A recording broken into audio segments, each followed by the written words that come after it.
Assalamualaikum warahmatullahi wabarakatuh. Waalaikumsalam warahmatullahi wabarakatuh. Sore ini kita melanjutkan materi yang kemarin ya. Materi hari ini yaitu model dan metode pembelajaran. Pembelajaran merupakan suatu aktivitas yang dilakukan di dalam ruangan atau di luar ruangan. Tujuannya itu untuk memberikan pelayanan kepada siswa sehingga siswa itu mau belajar. Nah, antara belajar dan pembelajaran itu istilah yang tidak bisa dipisahkan. Guru harus bisa memahami bagaimana cara siswa memperoleh pengetahuan yang terjadi di dalam kegiatan belajarnya.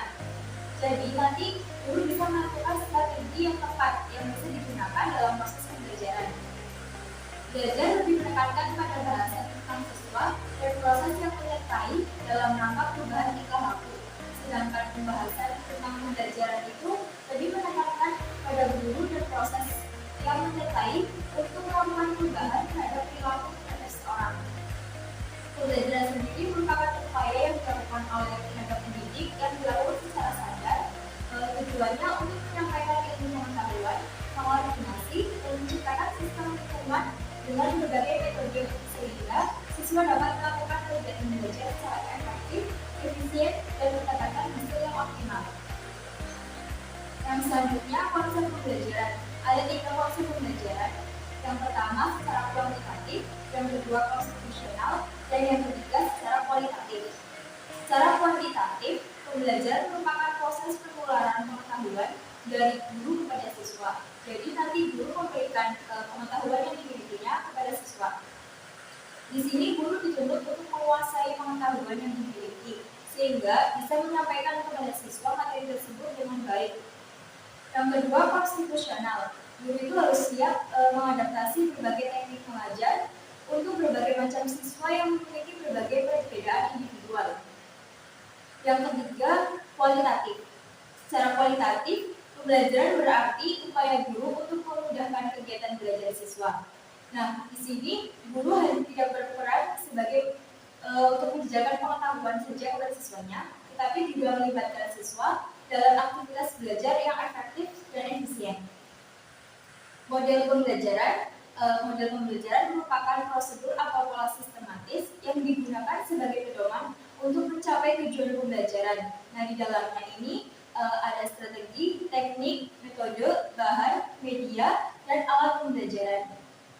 Nah, metode pembelajaran ini mengacu pada pendekatan pembelajaran yang akan digunakan. Di dalamnya juga termasuk tujuan-tujuan pengajaran, tahapan dalam kegiatan pembelajaran, lingkungan, dan pengelolaan kelas. Yang selanjutnya ada macam-macam model pembelajaran. Yang pertama, model information processing. Information processing merupakan istilah kunci dalam psikologi kognitif yang akhir-akhir ini semakin mendominasi sebagian besar upaya riset dan pembahasan psikologi pendidikan. Information processing sebagai sebuah kelompok model-model mengajar yang perlu dipelajari dan diterapkan sebaik-baiknya dalam proses belajar mengajar. Tujuannya agar ada cipta siswa dapat berkembang dan berfungsi seoptimal mungkin. Dalam model ini menekankan pada pengolahan informasi dalam otak sebagai aktivitas siswa. Nah, di dalam model ini bisa mengoptimalkan daya nalar dan daya pikir siswa melalui pemberian masalah yang disajikan oleh guru. Ada 7 model information processing. Yang pertama, inductive thinking model. Yang kedua, inquiry training model. Yang ketiga, scientific inquiry. Yang keempat, concept entailment. Yang kelima, kognitif. Yang keenam, advanced organizer model. Dan yang ketujuh ada memory. Selanjutnya, model pembelajaran personal. Rumpun model personal pada umumnya berorientasi pada pengembangan pribadi siswa dengan lebih banyak memperhatikan kehidupan ranah rasa, terutama fungsi emosionalnya. Dengan menggunakan model ini, diharapkan proses belajar mengajar dapat menolong siswa dalam mengembangkan diri, mengembangkan hubungan yang produktif dengan lingkungannya. Implikasi model ini dalam pembelajaran yaitu guru bisa menyediakan pembelajaran sesuai dengan minat, pengalaman, dan perkembangan mental pada siswa. Selanjutnya, model sosial. Model sosial adalah kumpul model mengajar yang menitikberatkan pada proses interaksi antar individu yang terjadi dalam kelompok individu tersebut. Oleh karena itu, Rumpun model ini lazim disebut sebagai interaktif model atau model yang bersifat antar individu. Salah satu model yang mengutamakan interaksi antar siswa dalam situasi berdemokrasi yaitu model pengajar role playing atau bermain peran. Selanjutnya model behavioral. Rumpun model ini pengembangannya direkayasa atas dasar kerangka teori perilaku yang dihubungkan dengan proses belajar dan mengajar. Dalam rumpun ini terdapat banyak model belajar, salah satunya model belajar tuntas atau mastery learning. Selanjutnya metode pembelajaran. Metode pembelajaran merupakan cara yang dilakukan dalam proses pembelajaran sehingga dapat diperoleh hasil yang optimal. Di dalam dunia pendidikan ini terdapat berbagai macam metode mengajar yang dalam penggunaannya harus disesuaikan dengan berbagai hal seperti situasi dan kondisi kegiatan belajar mengajar, fasilitas yang tersedia, dan sebagainya. Hal itu harus disesuaikan dengan tujuan pendidikan yang akan dicapai nanti. Macam-macam metode pembelajaran. Yang pertama, metode ceramah. Metode ceramah merupakan metode penyampaian materi dari guru kepada siswa dengan cara guru menyampaikan materi melalui bahasa baik verbal maupun non-verbal. Metode ceramah murni cenderung pada bentuk komunikasi satu arah.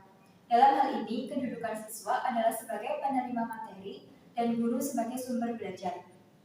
Metode ini banyak menuntut keaktifan guru, karena disinilah guru menyampaikan materinya kepada siswa dan siswa yang menerima materi tersebut. Guru dituntut dapat menyampaikan materi dengan kalimat yang mudah dipahami oleh anak didiknya. Selanjutnya, metode diskusi. Metode diskusi merupakan metode pembelajaran melalui pemberian masalah kepada siswa dan siswa diminta menyelesaikan masalah tersebut secara berkelompok.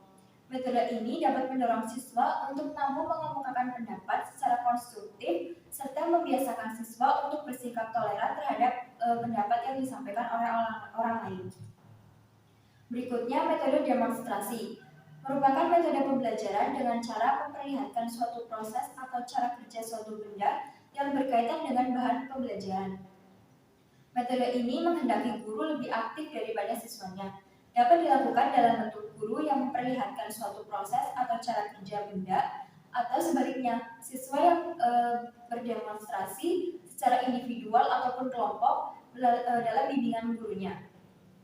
Metode ini dapat membantu siswa untuk memahami dengan jelas jalannya suatu proses atau kerja suatu benda melalui pengamatan dan contoh yang konkret. Yang selanjutnya, metode tanya jawab merupakan cara penyajian materi pembelajaran melalui bentuk pertanyaan yang harus dijawab oleh anak didik. Jadi guru memberikan pertanyaan kepada anak didiknya, kemudian anak didik menjawab pertanyaan tersebut.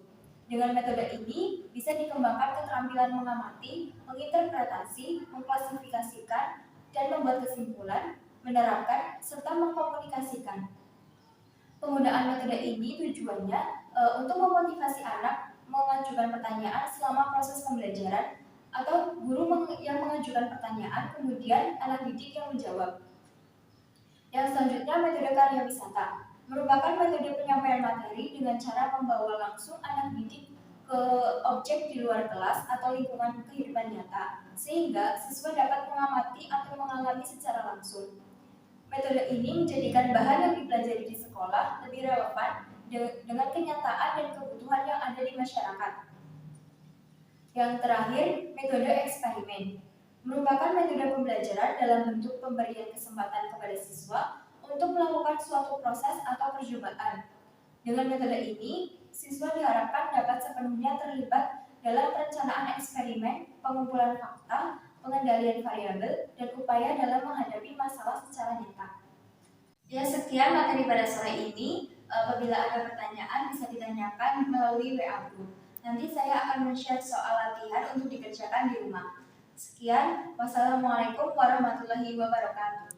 Waalaikumsalam warahmatullahi wabarakatuh.